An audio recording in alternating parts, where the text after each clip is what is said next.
It's time for a new adventure. Welcome back to another episode of Adventures in Business. We are happy to be back with you. I am back from Ireland.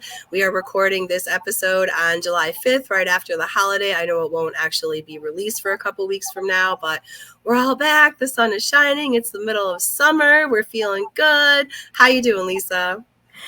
Amy, I'm really doing well, and I'm super excited to interview our guest today. I had the privilege of meeting the lovely Judy Harris at a networking event, and she actually serves as the executive director for the Mid-Michigan Red Cross. And, Amy, you and I were talking before the show began about giving back to the community. And this is, again, one of those organizations that feeds right into something that's near and dear to both of our hearts. So without further ado, welcome, Judy. How are you today? I'm great. Thank you. How can I be bad? It's beautiful outside. It is. It's very sunny after lots and lots of rain, but we needed it, so we won't complain about that either. Judy, we always ask, who are you and what do you do? So please share with our listeners a little bit about yourself and what you do for the Mid-Michigan Red Cross. Okay, so I have been here with the American Red Cross in Mid-Michigan since November of 2022, so not that long, but I'm coming back to the Red Cross after about a 15-year hiatus. I used to work with the American Red Cross in international services in Macedonia after the Kosovo conflict, and then in Haiti. And then I moved here to Mid-Michigan in 2007, and I worked in refugee resettlement. And then just this last 8 months ago, joined the Red Cross again as the executive director. Wow. So what was it like living in Haiti? It was very hard, actually. Yes, that's a very poverty-stricken country. Yeah, and I appreciated what we were doing with the Red Cross there because we were trying to help build the capacity of the Haitian Red Cross to respond to disasters and to do health education. And we were doing a great malaria project there at the time. So it was a great opportunity, and the people there are really lovely. It's really unfortunate all the terrible things that are happening there now. Yeah, so you were more like boots on the ground, really in the trenches kind of thing there. And so then now as the executive director in Mid-Michigan, what does your day look like? Well, it's completely different, right? So here I work very closely with our board of directors.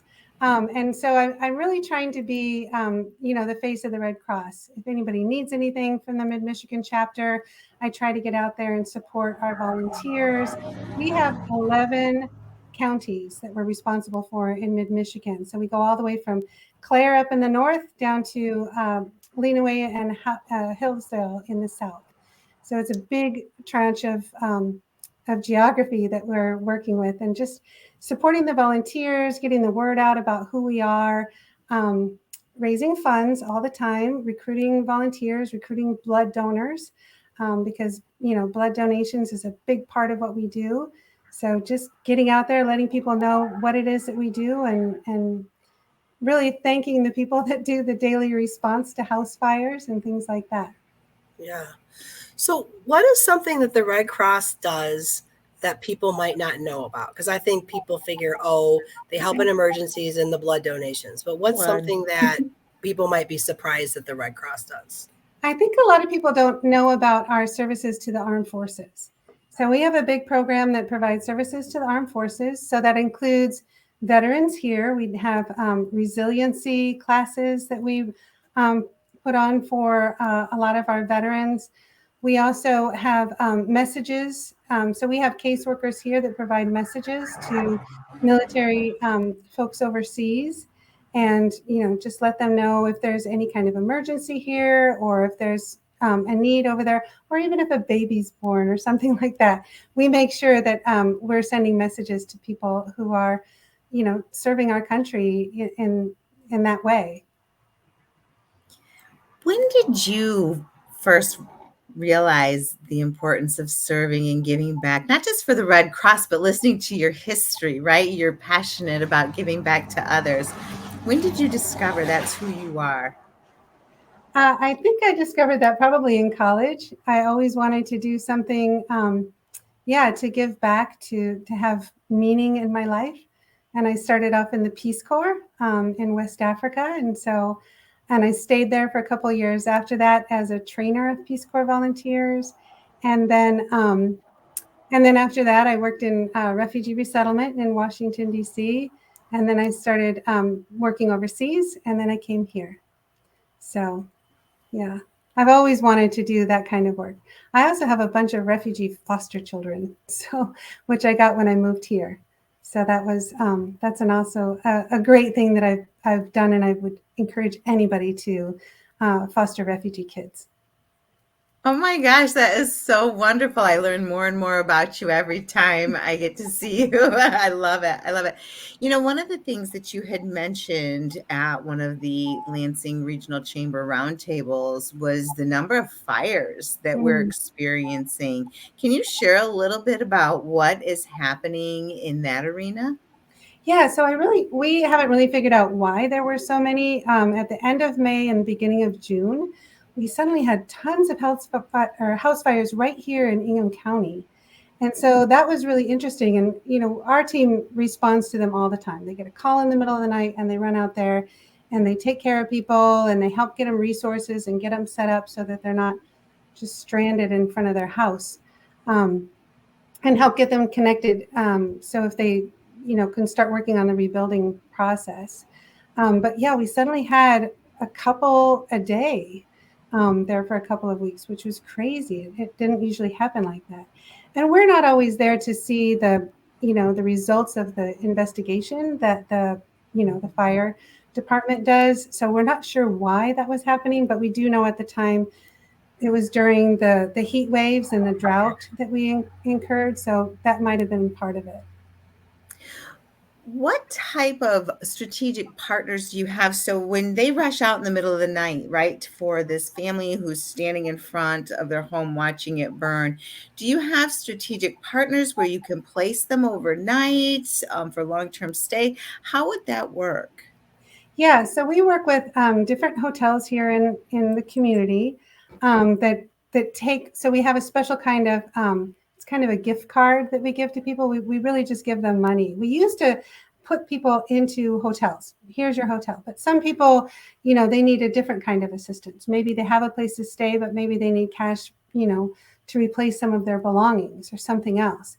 So we actually give them money, financial assistance that they could use however they want. But then the financial assistance is also supported by some of our community partners and some of the hotels that will help them during that time of crisis. I love it. I love it. When you start thinking about fires, we don't know what causes them. What type of preventative educational programs, and not just for fire, maybe you have preventative educational programs for other things to prepare for disaster, etc. Do you provide that type of a training? We do. We have a great program called Be Red Cross Ready. And so we have different presentations on all kinds of different natural disasters, depending on where you live, right? So we don't focus on volcanoes here in mid-Michigan or even hurricanes, but we do have special education programs for house fires, winter storms, tornadoes, heat, extreme heat. And so we can go out to any group. We've gone to some special vulnerable groups like refugees. We've worked with seniors and just given them general information, how to, protect yourself. What's the difference, for example, between a tornado watch and a tornado warning? So people understand how to protect themselves.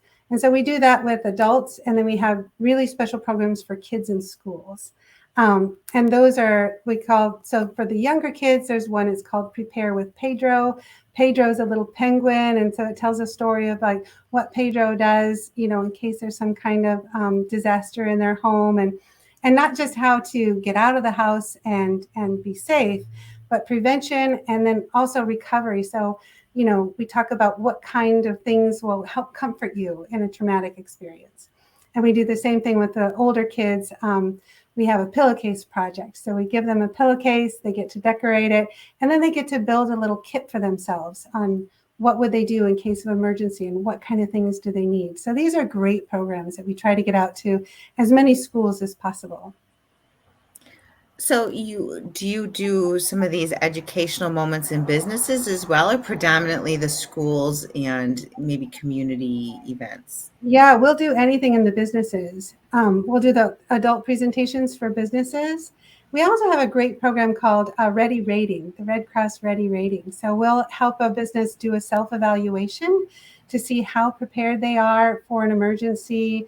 We'll look at the exits and their generators and things like that, so they can get a great certificate that says we're Red Cross ready. Oh, that's great. Yeah. There's probably some businesses that have to get certifications and inspections and stuff too, so that if they can get you in there to help them before that, they're probably better off in passing those inspections and things too. Yeah, a lot of people want to do that. Yeah. Cool. So what are some of the current volunteer positions that you have, excuse me, volunteers that you're looking for, things that maybe if our listeners who are listening or think, hey, maybe I want to check out the Red Cross, what are you looking for? So the main one that we're always looking for is disaster volunteers. So we always need people on our disaster action team. So when there is a house fire, they're the first ones that are called that run out and help people. And it's really a special kind of person that does that. And we love our disaster action teams because you're helping people on what could be the worst day of their life, right? And they feel that, and they want to be the ones that are there to give them that hug, to tell them it's going to be okay, to help them get through and start rebuilding their lives. Because fires can happen to anybody, right?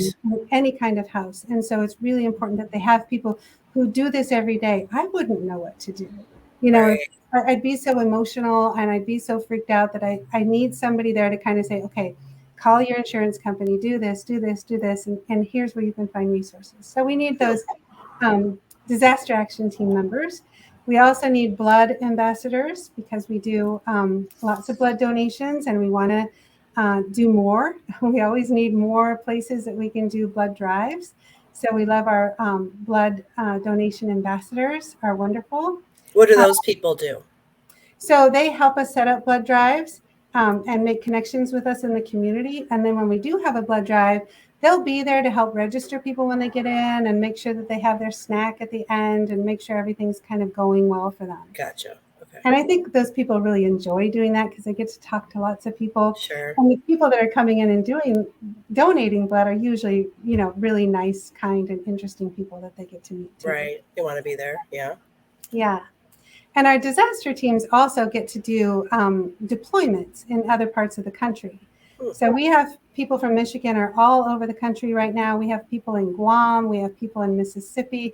We have people everywhere where there have been big natural disasters. And that's an interesting thing to do as well, because then they can learn from all the other volunteers that are doing that, and they can help out communities and see different places. And it's hard work, of course, but it's a great thing to do for your country. Right. So as a volunteer that would be doing something like that, the Red Cross, I assume, pays for like their lodging and stuff, but their service is free. Is that how that works? Or yes. So yeah, they'd be volunteering to do the work, but they, we would put them in a hotel or whatever kind of shelter situation is appropriate for where they are. I think when folks went to Guam, they went to Guam before the shelters were even set up. So they might have been sleeping in the airport the first night. I'm not sure. Okay. And you know what you're getting into when you go there. But I was recently in Mississippi helping with the tornado response there.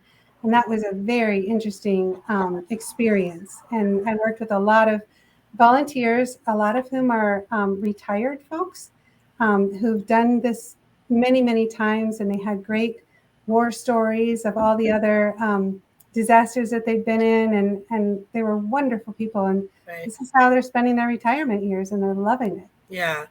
So just to recap, when you're on one of these disaster teams, you're mostly dealing with the people and helping them get the resources they want, or helping them figure out how to the next steps and things like that. You're not actually fighting fires or cleaning up or anything like that. You're just there as moral support and helping them guide them through the next steps of getting the resources they need, right? Yeah. Okay. And the main thing that we do is the sheltering and the feeding. Yeah. When I was in Mississippi, I was driving our big emergency response vehicle, picking up, big containers of food, bringing them out, serving them up warm, and feeding people who are in the shelters. And right. That was a great experience. But that's our main thing, is keeping people safe and fed and, hydrated. hydrated, and providing some mental health services and health services. And yeah. Okay. What are you looking forward to most this year, the rest of 2023? Well, I am hoping to go on another deployment at the end of the summer, probably in the fall sometime. I try to do 2 a year. So I might end up somewhere. There's so many things to look forward to. I mean, we still have summer. There's lots of events. Yesterday, we were in the 4th of July parade, which was really fun, just reminding people that the Red Cross is here and helping to take care of people. Yeah, there's so many things to look forward to because it's still summer. So there's lots of adventures that can happen. So, Judy, how do people reach out, right? If they want to volunteer, how do they connect with you? There's everything you can do at redcross.org. If you want to be a volunteer, you can click on that link and that'll take you to the application. You'll go through the whole application and then you'll actually talk to a human who will interview you and make sure that they place you in a position that will fulfill you and is interesting to you. Excellent. Very good. Well, you've heard it here. To all of our listeners who are listening, you know that Lisa and I are passionate about giving back to the community. We feel very, very strongly that anybody who is in a position, either with your time or your resources or both, to give back to the community should do so in some capacity. And like Adventures in Business podcast, this is one way that Lisa and I give back to the 517 community. So if listening to this episode has piqued your interest and you're interested in finding out more about the Red Cross and how you could be involved, or if you think, hey, maybe I want to be on one of those disaster teams and help people out, that sounds exciting and go somewhere interesting, go to redcross.org to find out more information. And also, you can reach out to Judy Harris here. She's the executive director at the Mid-Michigan Red Cross. It has been lovely to have you on our show today. Thank you so much. It's been great to meet you. Thank you. Thanks again, Judy, for coming. And I look forward to seeing you out in the community at other events, and excited to hear more about your foster kids and deployments and everything the Red Cross does. Thank you so much. Yes. Thank you for what you do. Thank you guys for what you do. It's wonderful. Yep. Great. And to all of our listeners, thank you again for joining us on another adventure.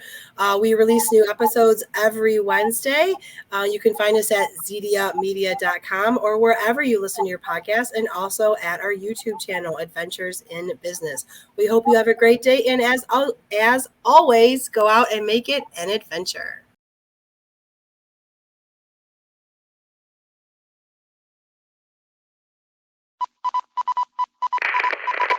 This is a Zedia Media production.